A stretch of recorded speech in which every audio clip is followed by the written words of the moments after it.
श्री गोपाळ कृष्ण भगवान की जय। लीळा नंबर 259। संतोषाचा अविधीचा परिहार। संतोषाला पांघरण्याचे चांगले वस्त्र मिळाले होते, त्यांनी ते सर्वज्ञांना समर्पित केले होते। सर्वज्ञांनी ते काही दिवस पांघरून बाईसाला दिले, ते वस्त्र बाईसा पांघरत असे। हे संतोषाच्या मनाला मानवत नव्हते। मग एखाद्या वेळी सर्वज्ञांजवळ बसले की कुरकुर करायचे।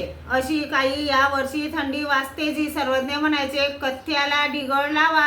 संतोष पुन्हा म्हणायचे थंडी फारच वाजते जी। सर्वज्ञ म्हणायचे वानऱ्या यांना एक वस्त्र घेऊन द्यावं। संतोष म्हणाले नाही जी। सर्वज्ञांनी बाईसांना जे वस्त्र दिले ते द्यावे जी। सर्वज्ञ म्हणाले हे असं आहे नाही का।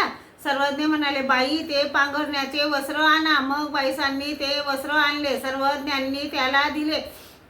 मग एके दिवशी सर्वज्ञ फिरायला गेले, सोबत संतोष होते। सर्वज्ञ म्हणाले संतोषा तुम्ही येथे एक वस्त्र पसरा। मग संतोषाने वस्त्र पसरविले। संतोषाला शक्ती संचार झाला, दोन्ही हात वर केले, पैरा घा म्हणायचे। कोणी कवड्या टाकायचे, कोणी धातूचे तार, कोणी सुपारी टाकायचे।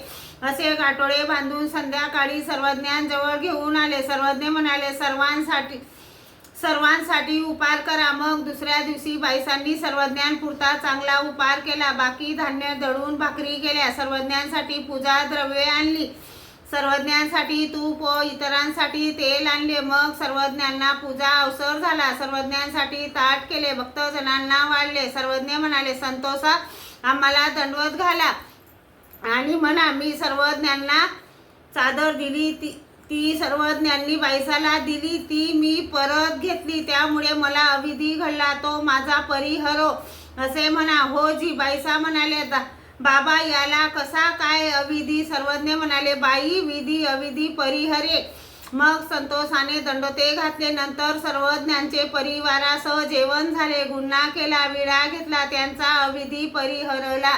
श्री गोपाळ कृष्ण भगवान की जय।